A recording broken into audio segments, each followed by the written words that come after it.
আওয়ামী লীগ আমলের অত্যন্ত সুযোগ সন্ধানী এবং চরম একটা দুর্নীতিবাজ লোক হচ্ছে শেখ সেলিম। কিন্তু তার নামটা সহসায় কিন্তু সামনে আসে না। কেন আসে না জানেন? যেহেতু সে মন্ত্রণালয়ের কোনো দায়িত্ব নেই।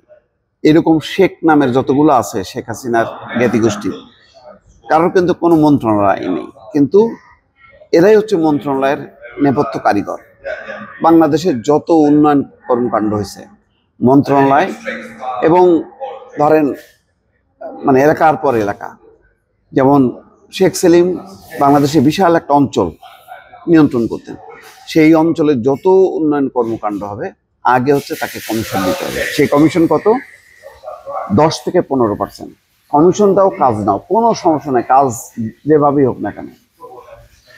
শুধু শেখ সেলিম শুধু একটা মন্ত্রণালয় নেয়, অনেকগুলো মন্ত্রণালয়ের হচ্ছে পরিচালনার নেপথ্য কারিগর, মাফিয়া ডন বলা যায়। বাংলাদেশের যত বড় বড় সন্ত্রাসী ডন, তাদের পৃষ্ঠপোষক ছিলেন হচ্ছে এই শেখ সেলিম।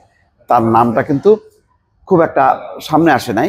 এখন আজকে দেখছি দুদক অনুসন্ধান করে কিছু তথ্য বের করছে, সেখানে বলা হচ্ছে শেখ সেলিম কমিশন নিতেন 10 থেকে 15%। প্রকল্পের দরপত্রে 10 থেকে 15% কমিশন নেওয়ার অভিযোগ উঠেছে আওয়ামী লীগ নেতা শেখ সেলিমের বিরুদ্ধে। ক্ষমতার অপব্যবহার করে প্রভাব খাটিয়ে হাজার কোটি টাকার কাজ বাগিয়ে পকেটে ভরেছেন শত কোটি টাকা। যুক্তরাষ্ট্রের লস অ্যাঞ্জেলস সহ একাধিক স্থানে তার সম্পদ রয়েছে। দুর্নীতি দমন কমিশনের মহাপরিচালক ও মুখপাত্র মোহাম্মদ আখতার হোসেন গতকাল এক ব্রিফিংয়ে এসব তথ্য জানান। দেখবেন যে ওই থরথর করে থুত্থুর করে হাঁটে, মানে এরকম করে, মানে কাঁকড়ার মতন ব্যাকা হয়ে, মনে হবে যেন কত নিরীহ একেবারে মানে বঙ্গবন্ধুর আদর্শের সৈনিক।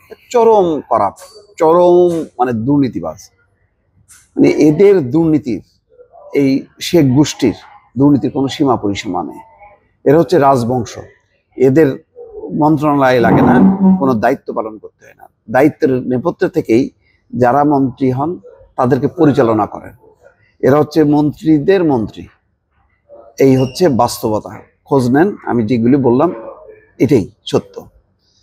দুদকের দেওয়া অভিযোগে বলা হচ্ছে সাবেক প্রধানমন্ত্রী শেখ হাসিনার ফুফাতো ভাই শেখ সেলিম 96 থেকে 2001 পর্যন্ত স্বাস্থ্যমন্ত্রীর দায়িত্বে ছিলেন।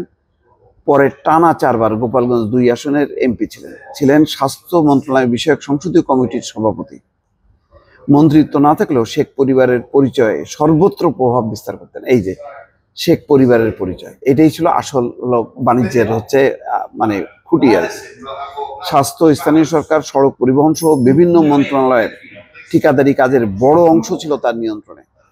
বিশেষ করে বৃহত্তর ফরিদপুর, খুলনা, রাজশাহী, ময়মনসিংহ অঞ্চলের সব উন্নয়নমূলক কাজ ভাগ বাটোয়ারা করতেন তিনি। বিনিময়ে ঠিকাদারদের কাছ থেকে নিতেন 10 থেকে 15% কমিশন। তার অনুমতি ছাড়া এসব অঞ্চলে ঠিকাদারি কাজের অনুমতি দেওয়া সম্ভব হতো না। এই ফরিদপুর, বৃহত্তর ফরিদপুর, খুলনা, রাজশাহী, ময়মনসিংহ অঞ্চলে যত উন্নয়ন কাজ হবে তার হচ্ছে ভাগ দিতে হবে। তার ভাগ ছাড়া কোনো কাজের অনুমতি দেওয়া হতো না। তার মানে শেখ সেলিমের সিগন্যাল পাইলেই অন্যান্য সরকারি দপ্তর ঠিকাদারদেরকে কাজ দিত। দুদক জানায় কিছুদিন আগে পছন্দের ঠিকাদারদের 1300 কোটি টাকার কাজ পাইয়ে দেন সেলিম। কার্যাদেশ দেওয়ার আগে তাদের কাছ থেকে 10 থেকে 15% কমিশনের টাকা পকেটে ভরছে। আর এরা কি কাজ দেওয়ার সাথে সাথে আগে টাকা দেয়, টাকা নিয়ে হচ্ছে তারপরে কাজ দিত। এটা যেমন শেখ সেলিম তেমন শেখ হেলাল, সব কয়টা শেখ জুয়েল একই সব। মানে এদের যে দুর্নীতি। আর বলে যে না, এটা তো কই, শেখ হাসিনা তো কাউরে মন্ত্রী বানায় নেই, এ বানায় নেই, তা বানায় নেই। দেখছো শেখ হাসিনা কত ভালো, তার ফ্যামিলির কাউকে সে মন্ত্রী টন্ত্রী বানায় নেই। হ্যাঁ, কিন্তু আসলে যে এরা আসল মন্ত্রী, এটা মানুষকে এক ধরনের মানে ধোঁকা দেওয়া হতো। এরই মধ্যে দুদক তার বিরুদ্ধে ক্ষমতার অপব্যবহার, দরপত্র বাণিজ্য সহ নানা দুর্নীতির একটি অভিযোগ আমলে নিয়ে অনুসন্ধান শুরু করেছে। কমিশনের এসব তদন্ত শাখা থেকে এটি অনুসন্ধান করা হচ্ছে। দেখা যাক আর কি কি মানে পাওয়া যায়। দর্শক ভালো থাকবেন, আল্লাহ হাফেজ।